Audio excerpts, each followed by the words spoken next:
Intel 12th generation और Ryzen 6000 series के जमाने में जहां पे लोग 3050 3060 की बातें कर रहे हैं, लीजन आया अपना 10th जनरेशन के साथ 3050 लेके, मतलब 10th जनरेशन के साथ 1650 1650 Ti तक ठीक था भाई। अब ये i5 10th जनरेशन के साथ 3050, वो भी 95 वॉट वाला, जिसकी वजह से बहुत लोग इसकी तरफ अट्रैक्ट हुए और मेरे को कमेंट सेक्शन से पता लगा कि ऐसा भी कोई लीजन है। मैंने कहा अच्छा ऐसा भी है क्या। और ये जो लैपटॉप है 65,000 से लेके 70,000 के आसपास चल रहा था, लाइक 70,000 इसका ऑल टाइम प्राइस है और सेल के टाइम में 65 तक आ गया था। तो मैंने कहा चलो 65 के आसपास मतलब ठीक ही लग रहा है देखने में, क्यों ना इसको मंगवाया जाए और पहले डब्बा खोल लेते हैं फिर बाकी बातें बाद में। यहाँ पे वो टिपिकल लीजन का बॉक्स मिल जाएगा, अपना प्यार भरा बड़ा बड़ा लीजन लिखा है यहाँ पे। यहाँ पे बहुत तगड़ी प्रोटेक्शन के साथ हमारे को लैपटॉप मिल जाता है, काली काली घूंघट में। थोड़ी बहुत यहाँ पे पुस्तक की बातचीत मिल जाएगी, एक पावर कॉर्ड।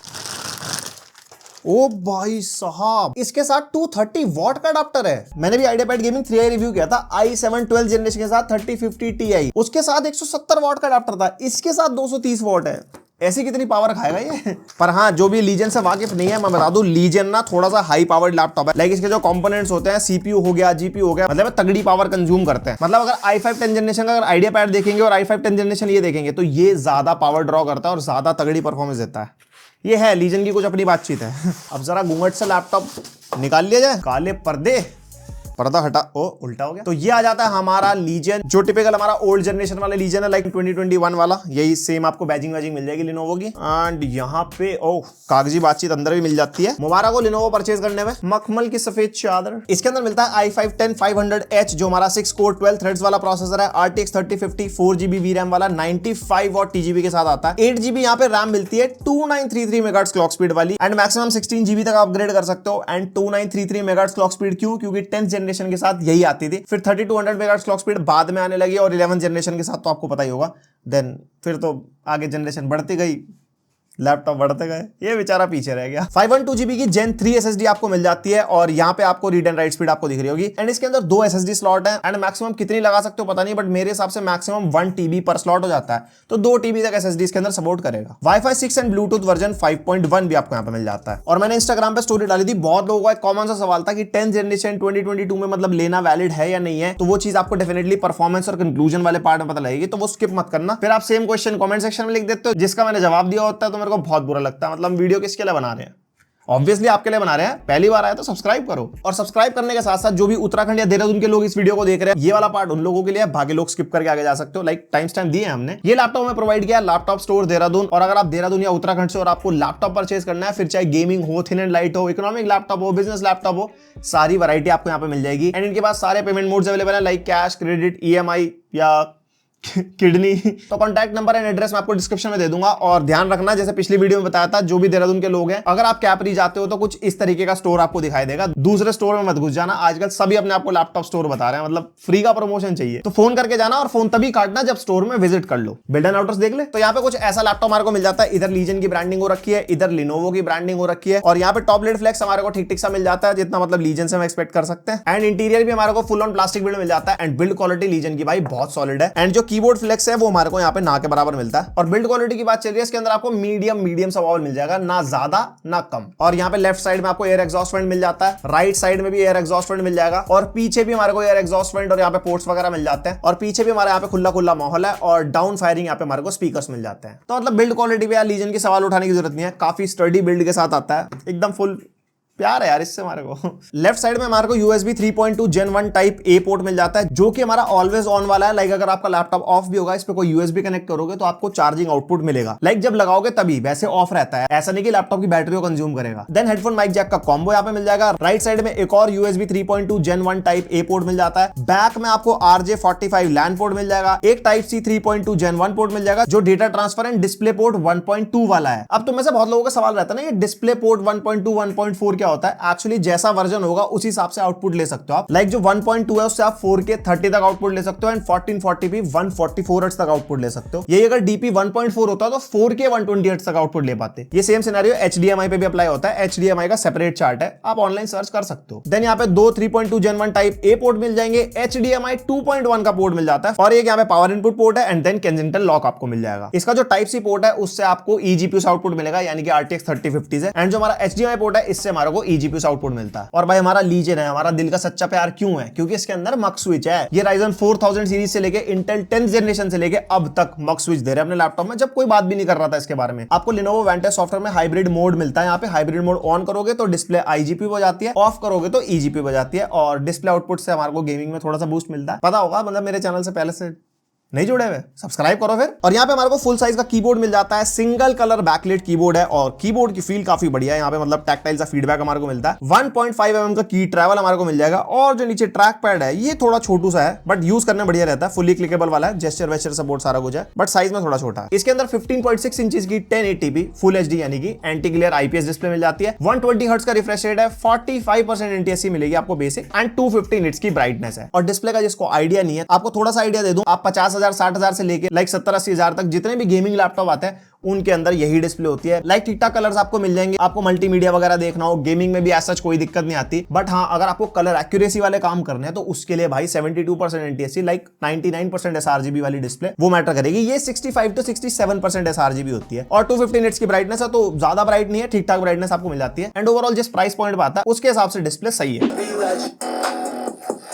2 वॉट के 2 स्पीकर मिलते हैं, डाउन फायरिंग स्पीकर है इसके अंदर। एंड स्पीकर की क्वालिटी ठीक ठीक है, ना तो बहुत ही लाउड है ना बहुत ही कम से है। और एक चीज मैंने नोटिस करी, थोड़ी बेस भी सुनाई देती है इसके अंदर। और ये लैपटॉप आता है 60 वॉट आवर बैटरी के साथ, और मैंने वो यूसेज करा था लाइक 50% स्क्रीन ब्राइटनेस और हमारा battery saver mode on. But इस बार जो मेरा लैपटॉप है वो 120 हर्ट्ज पे ही था और हाइब्रिड मोड ऑफ था, लाइक हमारा eGPU पे ही चल रहा था। उसके अंदर मेरे को 1.5 आवर्स का बैकअप मिला, तो बैकअप मतलब ठीक ठीक सही है, ना तो ज्यादा ही बढ़िया है। और अगर आप हाइब्रिड मोड ऑन कर दोगे और 120 हर्ट्ज से 60 हर्ट्ज पे कर लोगे डिस्प्ले, तो मोस्ट प्रोबेबली आपको 2 घंटे का बैकअप या 2 घंटे थोड़ा ऊपर भी मिल सकता है। एंड ये कुछ इसका वेबकैम टेस्ट है और इसके बाइक का टेस्ट है। कुछ ऐसी क्वालिटी आपको मिलेगी। 720p 30 हर्ट्ज वाला वेबकैम है।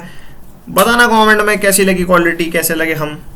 बड़े लग रहा ना, एकदम ना धो के वीडियो बनाएंगे सर। एंड नाउ परफॉर्मेंस वाली बातचीत सबको देखना है। i5 10th generation like legion में कैसा परफॉर्म करता है। ये कुछ हमारे सिनेबेंच R23 के स्कोर्स हैं, देन ये हमारे Geekbench 5 के स्कोर्स हैं, देन हमारा PC Mark 10 एटलीस्ट 5000 प्लस है। PC Mark 10 5000 प्लस मतलब अच्छा माना जाता है। डे टू डे टास्क आपको करने हो, मल्टीटास्किंग करनी हो, तो मतलब उसके मामले में कोई दिक्कत नहीं आएगी। और यहाँ पे हमारा 3D Mark X5 के स्कोर्स आप देख सकते हो वीडियो पॉज करके, और ये हमारे क्रॉस मार्क के स्कोर है। और इस बार हमने ब्लेंडर बेंचमार्क भी करा, 1070 निकल गया, और आगे से और लैपटॉप्स में भी करेंगे तो कंपैरिजन में दिक्कत नहीं होगी। ये मैंने आप ही का फीडबैक लेके इसको ऐड ऑन किया है। अब इसके नंबरों को थोड़ा सा कंक्लूड कर देता हूं आपके लिए। जो भी लोग 1080p लेवल वीडियो एडिटिंग करना चाहते हैं वो इसके प्रोसेसर पे आराम से कर सकते हैं। लाइक टाइमलाइन वाला जो काम होता है वो हमारा प्रोसेसर पे होता है। एक्सपोर्टिंग जब हम करते हैं तो फिर जीपीयू का काम हो जाता है। तो 1080p लेवल की वीडियो एडिटिंग मैंने इसके ऊपर करके देखी, बढ़िया एक्सपीरियंस मिला। और अगर आप कॉलेज जाने वाले हो, कोडिंग आपको करनी है, तो कोडिंग आप आराम से कर सकते हो। और या फिर एंड्रॉइड स्टूडियो वगैरह चलाना है, वो भी आराम से चल जाएगा। बट मैं रेकमेंड करूंगा 16 GB रैम करा लेना। मतलब 2022 में बोलने की जरूरत नहीं है, 16 GB रैम तो भाई चाहिए ही चाहिए। और ग्राफिक्स डिजाइनर या 3D मॉडलिंग वाले वो तो भाई रहने देना, क्योंकि इसका CPU भी इतना अच्छा नहीं है। इवन GPU भी 4 GB रैम वाला है, फिर रैम भी 8 GB, मतलब ओवरऑल आपके लिए नहीं है लैपटॉप। आप बजट बढ़ाओ, 3060 16 GB रैम और 8 कोर का प्रोसेसर मिनिमम, ये क्राइटेरिया है आपके लिए। और इंस्टाग्राम पे स्ट्रीमिंग वगैरह के लिए भी लोगों ने पूछा कि मतलब स्ट्रीमिंग में कैसा परफॉर्म करेगा। मैं कहूंगा सिंगल PC स्ट्रीमिंग बिल्कुल ठीक ठीक सी करवा देगा, ज्यादा उम्मीद ना करिए इससे, मतलब ठीक ठाक आप कर सकते हो। तो ओवरऑल मेरा कहने का मतलब था, जितने भी CPU इंटेंसिव टास्क हैं तो CPU से ज्यादा उम्मीद ना करिए। i5 10th generation literally outdated है 2022 के हिसाब से। फॉर एग्जांपल आपको 4K वीडियो एडिटिंग करनी है या ग्राफिक्स डिजाइनिंग वाले आप हो, तो मतलब जैसा आपका काम है उसके अकॉर्डिंग आप परचेज कर सकते हो। ऐसा नहीं है इसका CPU बिल्कुल ही खत्म है, आप सोचोगे ना ये कुछ काम ही नहीं होने, काम सारे बढ़िया करा देगा। डे टू डे टास्क आपको करने हो, लाइक स्टॉक मार्केट वाले हो आप इससे 2 डिस्प्ले आउटपुट ले सकते हो, तो वो भी चीज मैटर करती है। तो प्राइस पॉइंट के हिसाब से भी आपको देखना पड़ेगा ना। अब जरा गेमिंग की बातचीत कर लें, क्योंकि 3050 इसके अंदर 95 वॉट वाला, तो क्या वो 95 वॉट तक जाएगा, मतलब कैसी परफॉर्मेंस देगा। 8 GB रैम है इसके अंदर, तो हमने करे हैं वही 5-7 गेम टेस्ट, अब उन पर नजर मारो। फिर बात करते हैं कंक्लूजन की, जो कि बहुत इंपॉर्टेंट है। पहला गेम यहाँ पे हम टेस्ट कर रहे हैं वैलोरेंट, और जिसको हम टेस्ट कर रहे हैं हाई सेटिंग्स पे। और यहाँ पे हाई सेटिंग्स में हमारे को 150 170 180 FPS के आसपास मिल रहा है। यहीं पे अगर हमारी रैम 16 GB होती ना तो ये 200 प्लस आराम से चले जाती, क्योंकि जो हमारा CPU है वो थोड़ा सा कम पावरफुल है ना, इस वजह से थोड़े FPS कम आ रहे हैं। बट यस, कह सकते हैं गेमिंग परफॉर्मेंस अच्छी है। और 25 डिग्री रूम टेम्परेचर के हिसाब से जो हमारे CPU के टेम्परेचर हैं वो 70 के आसपास है, और GPU तो ठंडा ही पड़ा है। वैसे भी GPU सेंट्रिक गेम नहीं है ये। देन यहाँ पे हम सेकंड गेम टेस्ट कर रहे हैं COD Warzone, और यहाँ पे जो हमारा फील्ड ऑफ व्यू को हमने रखा है 100 पे, और सेटिंग्स हमारी लो हाई का मिक्सचर है जो हमारे 3050 के हिसाब से उठा लेता है, और DLSS हमने रखा है बैलेंस्ड मोड पे। एंड यहाँ पे हमारे को सबसे पहले पता चला कि भाई 16 GB रैम तो बहुत जरूरी है, क्योंकि CPU हमारा इतना पावरफुल नहीं है,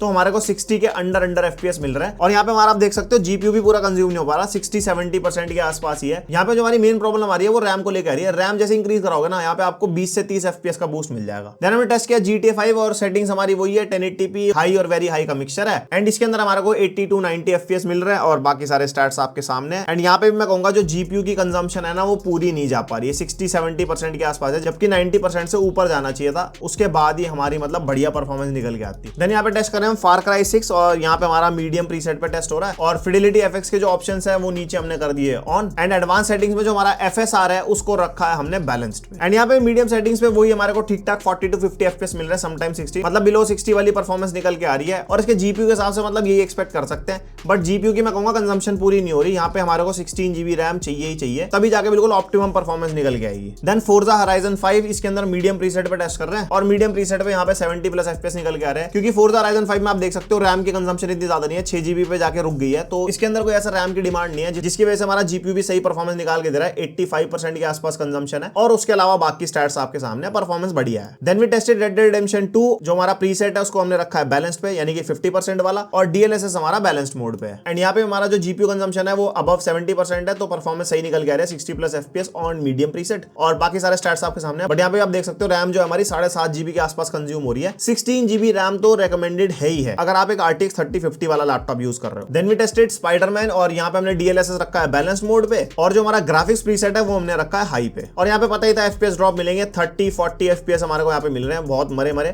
और आप देख सकते हो 7.7 GB के आसपास हमारी रैम कंज्यूम्ड है और एफपीएस ड्रॉप हो गए, समटाइम्स बिलो 30 भी जा रहे हैं। तो यहाँ पे प्योरली रेकमेंड करूंगा अगर आपने लैपटॉप बाय कर लिया है या बाय करने वाले हो, 16 GB रैम करवा लेना बढ़िया गेमिंग परफॉर्मेंस के लिए। तो ये था पूरा रिव्यू हमारे इस लैपटॉप का। अब थोड़े से आपके सवाल उठा लिए जाए, 2-4 कंपैरिजन वाले सवाल है, starting of with like Dell G15 जो हमारा i5 11th जनरेशन 5600H दोनों हमने रिव्यू कर रखे हैं वर्सेस दिस वन। तो मैं कहूंगा 11th जनरेशन का कोई भी लैपटॉप हो, 5000 सीरीज का कोई भी लैपटॉप हो, वो definitely 10th generation like Intel 10th generation से बेटर है। और अगर मोटा मोटा आपको बताऊं i5 10th जनरेशन और 5600H के बीच में 48% का डिफरेंस है। और टफ जो हमारा Ryzen 7 4800H 3050 वाला, उससे ऑब्वियसली टफ हमारा बेटर है। उसके अंदर 75 वॉट वाला 3050 है, बट स्टिल मैं कहूंगा ऑलमोस्ट सेम ही परफॉर्म करेंगे अगर आप 8 GB रैम के साथ यूज करते हो। लाइक अगर आप रैम बढ़वा लोगे उसके बाद आपकी परफॉर्मेंस इंक्रीज होगी। तो गेमिंग के मामले में कहूंगा ये उससे बेटर है, बट प्रोडक्टिविटी के मामले में वो बेटर है। आइडियापैड 5800H 3050 के साथ ये वाला कंपैरिजन डेफिनेटली आइडियापैड ये नहीं उसके साथ स्टैंड करता। ओवरऑल वो तगड़ा ही परफॉर्म करेगा, 5000 सीरीज का सीपीयू है। और अगर उसके जीपीयू की बात करते हैं वो 85 वॉट है, ये 95 वॉट है, ज्यादा डिफरेंस नहीं आएगा, मतलब ओवरऑल वही बेटर है। और i5 10500H में कहूंगा 4600H के आसपास का लैपटॉप है। लाइक जो 4600H वाला 1650 वाला लीजन लेने की सोच रहे थे सेल में, या फिर जिन्होंने लिया भी है, ये सेम वैसी परफॉर्मेंस के साथ आता है, बट इसका जीपीयू बेटर हो गया। बस इन्होंने सेम लैपटॉप बस बेटर जीपीयू के साथ निकाल दिया स्पेसिफिकली फॉर गेमर्स। और एक सबसे तगड़ा रिपीटेटिव सवाल GF63 थिन जो हमारा 40 वॉट वाले 3050 के साथ आता है, और i5 10th generation i5 11th generation आता है, मैं कहूंगा वो रहने देना, आप लीजन ले सकते हो क्योंकि परफॉर्मेंस इसकी बेटर निकलेगी एंड बिल्ड भी बेटर है एंड ओवरऑल थर्मल्स भी बेटर है, तो वो आप इग्नोर कर सकते हो डेफिनेटली। बट साथ में प्राइस को भी देख के चलना, ये अभी 71,000 का चल रहा है जिस दिन मैं वीडियो बना रहा हूं, और वो आपको 60,000 62,000 या इवन 60,000 से नीचे भी देखने को मिलता है। तो प्राइस टू परफॉर्मेंस रेशियो भी मैटर करेगा। एंड आखिरी एंड सबसे मेन सवाल, ये लैपटॉप हमारा कितना फ्यूचर प्रूफ है। लाइक i5 10th जनरेशन है, तो मैं कहूंगा सीपीयू सेंट्रिक टास्क के लिए तो मैं कहूंगा बस ये नेक टू नेक ही है, मतलब इतना फ्यूचर प्रूफ नहीं है। और अगर गेमिंग के हिसाब से देखते हैं तो हमारे को गेमिंग में आराम से 4-5 साल बढ़िया medium to low level, sometimes high settings पे भी खिलवा देगा। वो डिपेंड करता है डेवलपर गेम कैसे निकाल रहे हैं। हाँ, 16 GB रैम बिल्कुल रिकमेंडेड है, 8 GB रैम में ज्यादा आप उम्मीद मत करना इससे। एंड अब फाइनली बात कर लेते हैं इस लैपटॉप की, तो अभी की डेट में ये आपको बाय करना चाहिए या नहीं। तो मैं कहूंगा 65,000 या उससे कम में मिले तो ही बाय करना। लाइक 65 से अगर ऊपर है तो मैं कहूंगा आपको और ऑप्शंस मिल जाएंगे 5000 सीरीज के सीपीयू के साथ या इंटेल 11th जनरेशन के साथ, जो कि ज्यादा बेटर परफॉर्म करेंगे। फॉर एग्जांपल डेल G15 या फिर टफ A15, बहुत सारे सिनेरियोज हैं जिसमें आपको बेटर सीपीयू मिल जाता है विद सेम जीपीयू। तो यहाँ पे अगर आपका 65 के आसपास बजट है और आपको लीजन से प्यार है, 95 और 3050 वाला लैपटॉप चाहिए, एंड टू बी स्पेसिफिक मैं कहूं कि गेमिंग के लिए चाहिए, तो ये अच्छी मशीनरी है। 16 GB रैम रिकमेंडेड, मैंने आपको गेमिंग टेस्ट में बताया, अभी भी बोल रहा हूं। तो बस यही था इसका रिव्यू, और इसका लिंक दे दूंगा डिस्क्रिप्शन में, चेकआउट करना वहां चेकआउट कर लेना, बेस्ट प्राइस पे मिले तो वहीं से आप बाय कर सकते हो। एंड बस आज की वीडियो के लिए इतना था। पसंद आई वीडियो तो लाइक मारो, कुछ बुरा कुछ अच्छा, कोई कंफ्यूजन कोई क्वेरी कमेंट सेक्शन में बता देना, मैं कोशिश करूंगा रिप्लाई करने की। एंड मिलते हैं नेक्स्ट वीडियो, अब तक के लिए बाय।